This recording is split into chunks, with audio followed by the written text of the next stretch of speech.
गए राम जी माँ के चरणों में प्रणाम किया। रघुकुल तिलक जोड़ दो हाथा, दोनों हाथ जोड़ करके प्रणाम किए। राम का प्रणाम स्वीकार करो माँ। जैसे राम जी को आते देखा, कौशल्या मैया ने राम जी का हाथ पकड़ा और हाथ पकड़ करके माँ का प्रेम देखिए, बार बार मुख चुम्बती माता, मस्तक को चूम रही है राम जी के, वात्सल्य उमड़ रहा है मैया कौशल्या का। कहाँ घूम रहे हो, कुछ खाए? राम अभी समय है, चलो चलो मैं तुम्हें अपने हाथों से खिला देती हूँ। जब गुरुजी तुम्हें राजा बनाएंगे ना पुत्र, तो उसमें से लगभग 4 से 5 घंटे का समय लगेगा और उस बीच में तुम्हें कुछ खाने को नहीं मिलेगा। चलो मैं तुम्हें अपने हाथ से खिलाती हूँ। राम जी रो पड़े। राम जी सोचने लगे, जो माँ मुझे 4 घंटे भूखा नहीं देख पा रही है, वो 14 वर्ष कैसे रहेगी मेरे बिना। बोल नहीं पा रहे राम जी, क्या ही कहूं, कैसे कहूं। कुछ देर के लिए तो राम मौन हो गए। आज मेरा राम राजा बनेगा, बलैया ले रही है, करी आरती में वो छावर करे, बलैया ले रही, लुटा रही है, मेरा राम राजा बनेगा, अयोध्या का भाग्य जगेगा। राम जी बोले, माँ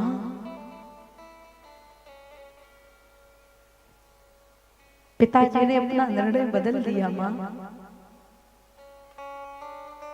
क्या? माँ अब आपका राम अयोध्या का राजा नहीं बनेगा, तो अब आपका राम जंगल का राजा बनेगा। राम जी ये नहीं कहते कि पिताजी ने मुझे वनवास दे दिया, कहते हैं माँ पिता दीन मोहि कानन राजू,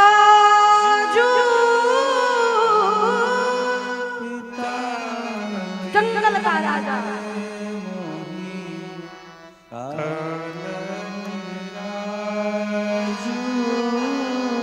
जहाँ सब भांति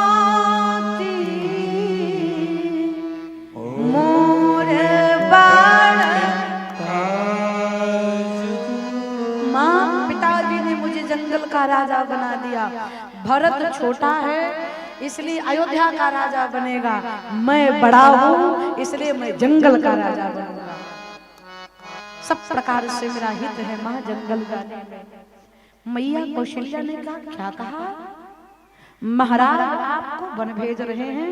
राम पिता से सर्वाधिक अधिकार संतान पर माँ का होता है, मैं तुम्हें नहीं जाने दूंगी।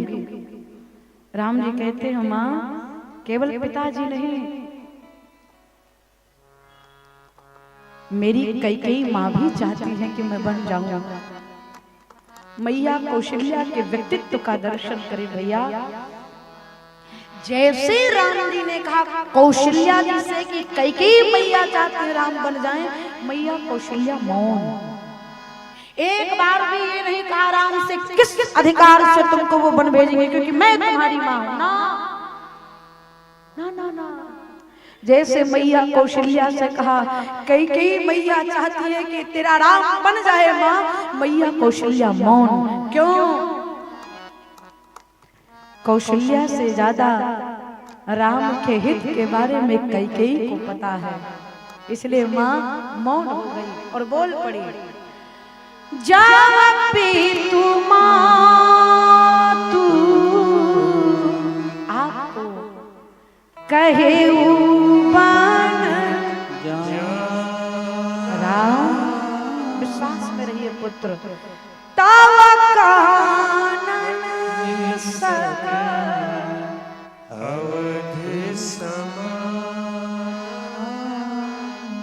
अगर आपके माता पिता दोनों चाहते हैं पुत्र की आप बन जाएं, तो आप अवश्य जाइए और विश्वास में रहिएगा, अयोध्या से 100 गुना ज्यादा सुखकारी आपके लिए वन होगा।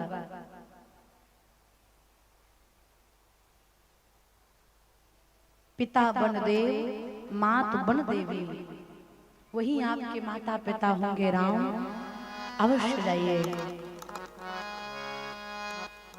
इसी बीच में सीता जी को पता चल गया मेरे प्रभु बन जाने वाले हैं।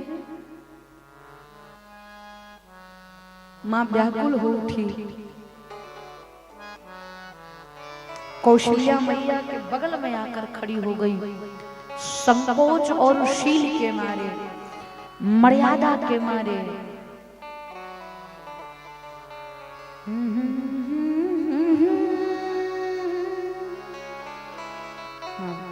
यही रही, संकोच के मारे बोल नहीं पा रही है। क्यों, कैसे कहूं कि मैं भी जाना चाहती हूँ। परिणाम, सीता जी खड़ी हैं और माँ का गर्दन झुका है, सर झुका है, और दाहिने पैर के अंगूठे से सीता जी पृथ्वी को खुदेर रही है। क्यों, अंगूठे से पृथ्वी को खुदेर रही है। क्यों, बेटी के जीवन में जब कोई समस्या आते हैं तो उस बिटिया को अपनी माँ की याद आती है ना। है? कोई समस्या आवे तो माँ की याद आती है, चोट लगे तो माँ, भूख लगे तो माँ, नींद ना आए तो माँ, तकलीफ आए तो माँ। श्री सीता जी की माँ है धरती मैया। मानो नेत्र के अश्रु गिर रहे हैं जमीन पर, और मैया सीता धरती मैया से कहती है, माँ मेरे स्वामी बन जा रहे हैं, क्या करूं, जाना तो मेरा भी तय है माँ। फर्क कितना है, अगर रघुनाथ जी कृपा कर दिए माँ तो आपकी सीता जाएगी, और अगर कृपा नहीं किए तो प्रभु के वियोग में सीता का प्राण जाएगा, लेकिन जाना तय है। मैया जानकी की प्रेम और वियोग की दशा को कौशल्या जी समझ गई, और नेत्र को देखते हुए बोल पड़ी, नहीं जानकी नहीं, तुम ऐसा मन में विचार भी मत लाना पुत्री, मैं राम के बिना तो रह सकती हूँ लेकिन वैदेही के बिना नहीं। तुम बन जाने का हट मत करना, जिद मत करना। राम जी बोले, जानकी तुम राजकुमारी हो, बन तुम्हारे लिए नहीं है प्रिय, तुम्हारे कोमल चरण हैं, कंटक बन होगा, कांटे चुभ जाएंगे। श्री जानकी जी कहती हैं, सरकार जो राम जी पुष्प वाटिका में फूल तोड़ते समय जिनके पसीना आ गया, क्या वो रघुनाथ जी बन के अधिकारी है? प्रभु अगर मैं बन के अधिकारी नहीं हूं तो आप भी बन के अधिकारी नहीं है। और कहें, सरकार जी अबीनु देह और नदी बीनु बारी,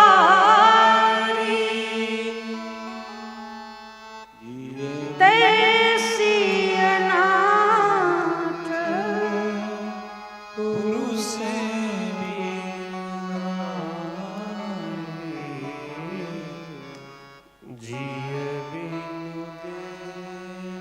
प्राण के बिना देह का कोई अस्तित्व तो नहीं रहता, जल के बिना मछली का कोई अस्तित्व तो नहीं रहता, उसी प्रकार से पति के बिना पत्नी का भी कोई अस्तित्व तो नहीं है। मैया जानकी के प्रेम को देख करके राम जी ने स्वीकृति प्रदान कर दी। मैया ने अखंड सौभाग्यवती होने का आशीर्वाद दिया। जब लगी गंगा जमुन जलधारा, अचल होई अही बात तुम्हारा। अखंड सौभाग्यवती होने का आशीर्वाद दिया। इसी बीच में श्री लक्ष्मण जी को पता चल गया। लक्ष्मण जी दौड़ते हुए आए, भैया मैं भी आपके साथ बन चलूंगा। महाराज राम जी कहते हैं, लक्ष्मण तुम कहाँ जाओगे? अयोध्या रहो, भरत नहीं है, मेरे जाने के बाद पिताजी अकेले हो जाएंगे। लक्ष्मण जी कहते, मोड़ी एक सबई तुम स्वामी, आप ही मेरे सर्वस्व हैं, मैं किसी और को नहीं जानता, मैं आपके साथ चलूंगा। राम जी कहते, अच्छा एक काम करो, जाओ सुमित्रा मैया से पूछ कर आओ। गए, प्रणाम किया, माँ भैया बन जा रहे हैं, मैं भी बन जा रहा हूँ, कहकर जाने लगे। मैया ने कहा, इधर आइए, इधर आइए, यहाँ बैठिए, बन जाना चाहते हैं अवश्य जाइए, लेकिन सुनो इस बात की पीड़ा में मत रहना कि तुम अयोध्या से दूर जा रहे हो। बन जा रहा हूं मां, तो अयोध्या से तो दूर जा ही रहा हूं। सुमित्रा जी कहते हैं, ना अवध अवध तहां जहां राम निवासु, तहां दिवस जहां भान प्रकाश। बहुत अद्भुत भाव। सुमित्रा जी लक्ष्मण जी से कहते हैं, लाला ये मत सोचना कि तुम अयोध्या को छोड़कर जा रहे हो ना। अयोध्या की वजह से राम नहीं है, फिर राम की वजह से अयोध्या है। ये खोखरा गांव नहीं रह गया है, ये 6 दिन से अयोध्या धाम बन गया है। क्यों? यहाँ पर राम जी की कथा चल रही है? अवध तहां जहां राम निवास। मैया कहती हैं, आप सब जानते हैं सूर्य किस दिशा में निकलता है भैया जी? पूरब ना? पक्का ना? यादव जी पक्का है? हाँ ठीक कह रहे हैं, लेकिन ये भी है सूर्य पूर्व दिशा में नहीं निकलता है। जिस दिशा में सूर्य निकलता है उसको पूरब कहते हैं। श्री सुमित्रा मैया लक्ष्मण जी से कहते हैं, लक्ष्मण जिस प्रकार जिस दिशा में सूर्य निकलता है उसको पूरब कहते हैं, उसी प्रकार से जहाँ पर राम जी रहते हैं उसको अयोध्या कहते हैं। लक्ष्मण जी गदगद हो गए, माँ को प्रणाम करके जाने लगे। दोनों भैया मैया के साथ तपस्वी का वेश बना करके दशरथ जी के पास आए। पिताजी चलने की आज्ञा दो। और जैसे ही दशरथ जी से राम जी ने आज्ञा मांगे, दशरथ जी बोल पड़े, राम जरा देर ठहरो राम, जरा देर ठहरो राम, तमन्ना यही है अभी हमने जी भर के देखा नहीं, अभी हमने जी भर के देखा नहीं, अभी हमने जी भर के देखा नहीं। जरा देर ठहरो राम, जरा देर ठहरो राम, तमन्ना यही है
हमने जी भर के देखा नहीं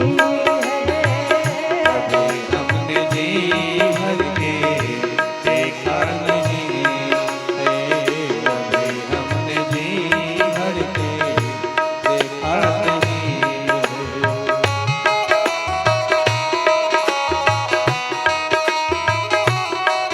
अवधवासी पीछे पीछे लग गए भगवान के, ठहर जाइए।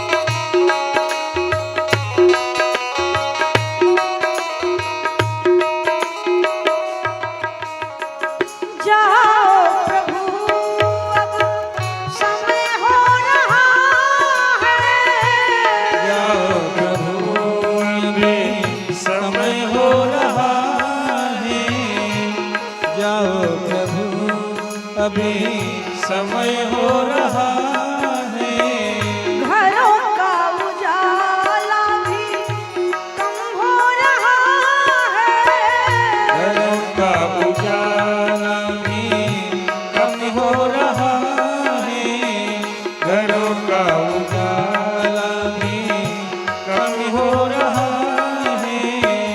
अंधेरी निशान का अंधेरी निशान का, अंधेरी निशान का ठिकाना नहीं है, अभी हमने जी भर के देखा नहीं अभी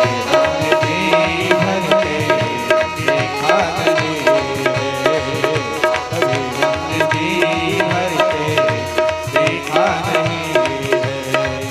जरा देर ठहरो ना, जरा देर ठहरो राम, जरा देर ठहरो राम, तमन्ना यही है, अभी हमने जी भर के देखा नहीं है। अभी हमने जी भर के देखा नहीं है, अभी हमने जी भर के देखा नहीं है, अभी हमने जी भर के देखा नहीं है। अभी हमने जी भर के देखा। भगवान ने मैया एवं महाराज को प्रणाम करके अवधवासी के साथ सुमंत जी के रथ पर आरूढ़ होकर निकले। अवधवासी भगवान के पीछे पीछे पागलों की तरह दौड़ पड़े। ठहर जाएं प्रभु। दौड़ते दौड़ते सब भगवान के पीछे पीछे तमसा तट पर पहुंचे। भगवान को लगा कि मेरे पीछे इनका भी जीवन वनवासी की तरह हो जाएगा। अस्तु भगवान ने अपनी माया की निशा में सबको सुलाया है। सब सोए। भगवान वहां से धीरे से रथ पर आरूढ़ होकर प्रस्थान किए। रथ की पहिया के निशान को लक्ष्मण भैया मिटाते गए। सुबह होते ही देखा राम जी नहीं है। निराश अवधवासी लौट आए। अगले दिन सही तट, अगले दिन भगवान श्रृंगवेरपुर के पावन पवित्र भूमि पर पहुंचे। निषाद राज गुह से भगवान की भेंट हुई। निषाद जी ने भगवान के फल और जल को लेकर आतिथ्य सत्कार किया। तत्परांत निषाद जी को पता चला हर जगह से राम जी रात्रि में चल देते हैं। रात्रि में एक शीशम के वृक्ष के नीचे चबूतरा है। चबूतरा पे उषा की गुदरी बना करके राम जी मैया के साथ शयन किए। इसमें से कोई गया है श्रृंगवेरपुर? प्रयाग के निकट ही है। बहुत पवित्र धाम है श्रृंगवेरपुर। और आपको निवेदन करें बाबूजी, वो श्रृंगवेरपुर में वो चबूतरा आज भी है। वो शीशम का वृक्ष है, वो कुशा की गुदरी है जिस पर रघुनाथ जी शयन किए थे। उतनी दूर तक चिन्हित कर दिया गया है जहां पर राम जी शयन किए थे। उसकी महिमा ये है कमल भैया कि वहां पक्षी भी आवाज नहीं करते। क्यों? पुजारी जी कहते भैया यहाँ पर कोई बोले ना, क्यों? राम जी शयन कर रहे हैं, इस भाव से वहां पक्षी भी नहीं बोलते। हम लोग तो कई बार गए हैं, इन लोग के घर के निकट है सिंहबीरपुर। भगवान रात्रि विश्राम के रात्रि में निषाद जी ने कई मैया को कुछ भला बुरा कहा। लक्ष्मण भैया ने उनकी अज्ञानता का मर्दन किया। निषाद जी, मेरे भैया कोई नर नहीं है, राम ब्रह्म परमारथ रूपा, ये ब्रह्म है। इनके चरणों में मनसा वाचा कर्मणा करने से जीव का कल्याण हो जाता है। निषाद जी के मोह का श्री लक्ष्मण जी ने मर्दन किया। सुबह भई निषाद जी से भगवान ने बरगद के पेड़ का दूध मंगवाया, उससे भगवान ने जटा बनाई। जटा बना करके भैया एवं मैया को लेकर के बरबस राम सुमंत पठाए। भगवान सुर सर तीर आप प्रभु आए। बरबस माने जबरदस्ती, बरबस माने जबरदस्ती। जबरदस्ती राम जी ने सुमंत को भेजा, लेकिन सुमंत जी गए नहीं, रथ लेकर खड़े हैं, दूर से राम जी को देख रहे हैं। और राम जी लक्ष्मण भैया एवं जानकी मैया को लेकर के गंगा के तट पर पधारे।